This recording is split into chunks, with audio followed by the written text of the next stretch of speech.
ایک تو ہم پہلے دیکھیں گے کہ کیا واقعی اس رات کے بارے میں کوئی ہے ہی نہیں حدیث، یا اس بارے میں کچھ روایات ہیں۔ اب دونوں میں فرق آپ دیکھیں، دو چیزیں ہم کو یہاں سمجھنا ضروری ہے۔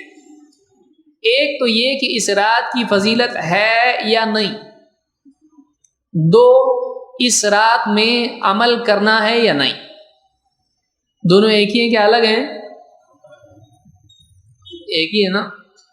نہیں، الگ ہے۔ ایک ہے کہ کسی دن کی فضیلت یا رات کی فضیلت ہو اللہ کے نزدیک، دوسرا یہ کہ بندے اس رات کو عبادت اور عمل کے لیے خاص کریں یا نہیں۔ عمل کرنے کے لیے دلیل چاہیے کہ فلاں وقت فضیلت کا ہے پھر عمل کر لو، نہیں۔ اگر واقعی وہ عمل کا بھی وقت ہے تو جس نے فضیلت بتائی وہ عمل بھی کر کے بتائے گا۔ فضیلت کس نے بتائی؟ اللہ کے نبی صلی اللہ علیہ وسلم نے۔ کیا آپ نے یہ بھی بتایا کہ دیکھو اتنی فضیلت کی رات ہے لہذا تم بھی عمل کرو؟ آپ نے ایسا کبھی بتایا نہیں۔ لیلۃ القدر کے بارے میں ہم کو ملتا ہے، لیکن 15 شعبان کے بارے میں ایسا ہم کو ملتا نہیں ہے۔ تو پہلے ہم یہ دیکھتے ہیں کہ واقعی اس رات کی فضیلت ہے یا نہیں۔ اس رات کی فضیلت میں دو حدیثیں ہمارے سامنے ہیں، جس میں اس رات کی فضیلت کے ساتھ ساتھ شرک کرنے والے کی مذمت بھی ہے۔ اللہ کے نبی صلی اللہ علیہ وسلم فرماتے ہیں ان اللہ لیطلع فی لیلۃ النصف من شعبان فیغفر لجمیع خلقہ الا لمشرک او مشاحن۔ اللہ تعالیٰ، یہ ابن ماجہ کی روایت ہے اور حسن درجے کی ہے، اللہ تعالیٰ نصف شعبان کی رات بندوں کی طرف متوجہ ہوتا ہے۔ 15 شعبان کی رات کو اللہ تعالیٰ بندوں کی طرف متوجہ ہوتا ہے۔ فَيَغْفِرُ لِجَمِيعِ خَلْقِهِ إِلَّا لِمُشْرِكٍ أَوْ مُشَاحٍ۔ تو اللہ تعالیٰ ساری مخلوق، سارے بندوں کی مغفرت کرتا ہے لیکن دو کی نہیں۔ دو کو چھوڑ کے اللہ سب کی مغفرت کرتا ہے۔ کون ہے وہ؟ مشرک کی اللہ مغفرت نہیں کرتا ہے۔ جو آدمی شرک میں پڑا ہو اللہ اس کی مغفرت نہیں کرتا ہے۔ او مشاحن، مشاہن جو نفس کی بنیاد پر اپنے بھائی سے جھگڑا کیے ہوئے ہو، دین کی بنیاد پہ نہیں، اصلاح کی وجہ سے نہیں، اس کے گناہوں کی اصلاح کے لیے ناراض ہو کے نہیں، بلکہ نفسانیت کی بنیاد پر جو اپنے مسلمان بھائی سے جھگڑا رکھے ہوئے ہو اس کی مغفرت نہیں ہوتی ہے۔ تو یہ حدیث سنن ابن ماجہ میں موجود ہے اور شیخ الالبانی نے صحیح الجامع صغیر حدیث نمبر 1819 پر اس کو حسن کہا ہے۔ تو اس سے معلوم یہ ہوتا ہے یہ رات اللہ کی طرف سے مغفرت کی رات ہے، کہ اس رات میں اللہ کی طرف سے مغفرت کا فیصلہ ہوتا ہے سارے بندوں کے لیے۔ لیکن کون اس سے محروم رہتے ہیں؟ ایک شرک کرنے والے اور دو جھگڑا کرنے والے، آپس میں توڑ رکھنے والے، آپس میں جھگڑا رکھنے والے۔ تو شرک اور جھگڑا یہ دو چیزیں ہیں جو اس رات میں آدمی کو مغفرت سے محروم رکھتی ہیں۔ آئیے اور حدیث ہم دیکھتے ہیں۔ نمبر 2، اللہ کے نبی صلی اللہ علیہ وسلم فرماتے ہیں اذا کان لیلۃ النصف من شعبان، جب 15 شعبان کی رات ہوتی ہے، اطلع اللہ الی خلقہ، اللہ تعالیٰ اپنی مخلوق، اپنے بندوں کی طرف متوجہ ہوتا ہے۔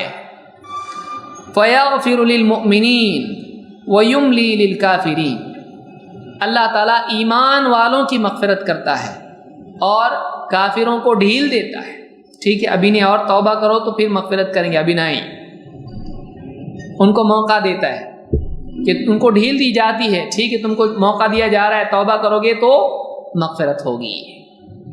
تو ایمان والوں کی مغفرت ہوتی ہے لیکن کافروں کو مہلت دی جاتی ہے۔ وَيَدْعُ أَهْلَ الْحِقْدِ بِحِقْدِهِمْ حَتَّى يَدْعُوا، اور آپس میں کینہ کپٹ جھگڑا رکھنے والوں کو چھوڑ دیا جاتا ہے یہاں تک کہ وہ اپنے جھگڑوں کو چھوڑ دیں۔ جھگڑا نہیں چھوڑتے مغفرت نہیں، جھگڑا چھوڑیں گے مغفرت ہوگی۔ اس حدیث کو امام البیہقی نے شعب الایمان میں ذکر کیا ہے، اور اسی کے قریب ابن ماجہ اور طبرانی میں بھی ہیں، الفاظ کے ساتھ یہ حدیث آئی ہے، اور صحیح الجامع الصغیر حدیث نمبر 771 پر شیخ الالبانی نے اس کو حسن کہا ہے۔ تو یہ دو حدیثیں ہیں جن سے معلوم ہوتا ہے کہ اس رات میں اللہ کی طرف سے بندوں کی مغفرت کا فیصلہ ہوتا ہے۔ اب سوال یہ ہے کہ جب مغفرت ہوتی ہے اللہ کی طرف سے تو پھر کیوں نہ عمل بھی کیا جائے؟ تو عمل کے لیے دلیل چاہیے۔ عمل کے لیے کیا چاہیے؟ دلیل چاہیے کہ ایک آدمی فلاں رات کو عبادت اور عمل کے لیے خاص کرے تو اس کے لیے کافی نہیں ہے کہ اللہ مغفرت کا وعدہ اللہ کا ہے، اللہ کا یہاں پر عبادت کا حکم نہیں ہے۔ ہاں یہاں پر یہ ہے کہ کوئی آدمی شرک کر رہا ہے تو چھوڑ دے، کوئی آدمی آپس میں دشمنی رکھے ہوئے تو چھوڑ دے، لیکن یہ نہیں کہا گیا مغفرت کی جاتی ہے لہٰذا بندوں کو چاہیے کہ خوب دعا کریں، بندوں کو چاہیے کہ خوب نماز پڑھیں، یہاں یہ کچھ نہیں کہا گیا۔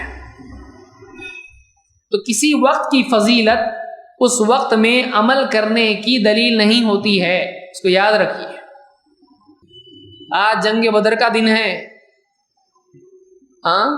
لکڑی کی تلوار لے کے نکلیں گے گھر سے باہر، نماز پڑھیں گے، فلاں چیز کریں گے، کسی بڑے واقعے کے دن نیک عمل کرنا کوئی دلیل نہیں ہے اس کی۔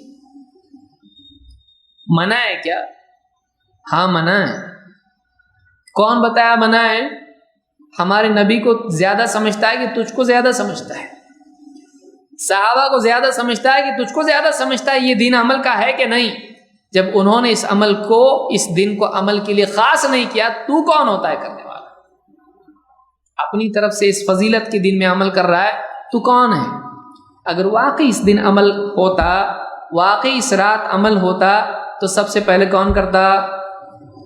اللہ کے نبی صلی اللہ علیہ وسلم اور صحابہ۔ اس بارے میں کوئی فضیلت نہیں آ رہی۔ اس رات کو جاگو، اس رات میں نماز پڑھو، اس رات میں قبرستان جاؤ، اس رات میں ہوٹل میں بیٹھو، ہے کتنے لوگ تو کیا کرتے ہیں اس رات کو ٹوٹل ٹائم ہوٹل میں، مسجدوں میں لائٹنگ ہو رہی ہے، قبرستان میں بھی روشنی، وہاں روشنی کر کے ان کو کیا ملنے والا ہے؟ اگر قبروں میں اندھیرا ہو تو باہر کی روشنی سے کیا فرق پڑتا ہے؟ آپ کا انٹرٹینمنٹ ہے وہ، آپ کا شوق ہے وہ، ان کے لیے دعا کرتے تو کچھ تو فرق پڑتا ہے۔ تو یہ سارے معاملات جو ہیں یہ اس رات میں ہوتے ہیں۔ ہم کو چاہیے کہ ہم نبی کریم صلی اللہ علیہ وسلم کو دیکھیں۔ کیا آپ صلی اللہ علیہ وسلم کی زندگی میں یہ سب چیزیں ملتی ہیں؟ نہیں ملتی ہم کو۔ آپ صلی اللہ علیہ وسلم روزانہ عبادت کرتے تھے۔ کوئی ایک رات خاص کر کے اس رات کو عبادت کریں، باقی راتیں سوتے رہیں، نعوذ باللہ۔ آپ روزانہ عبادت کرتے تھے، صحابہ روزانہ عبادت کرتے تھے۔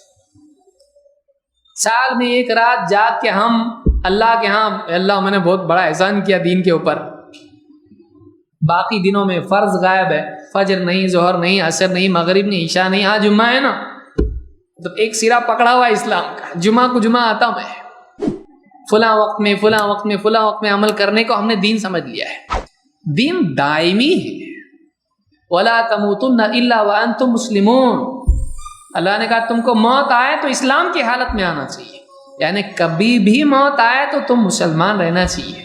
جمعہ کے دن مسلمان، عید کے دن مسلمان، فلاں دن مسلمان، یہ نہیں، ہر لمحہ تو مسلمان رہے۔ یہ چیز ہماری زندگی میں ہونا چاہیے۔ سبسکرائب کیجئے ہمارے چینل اور دبائیے بیل کا آئیکن تاکہ آپ کو ریگولر نوٹیفیکیشن اپڈیٹس مل سکے۔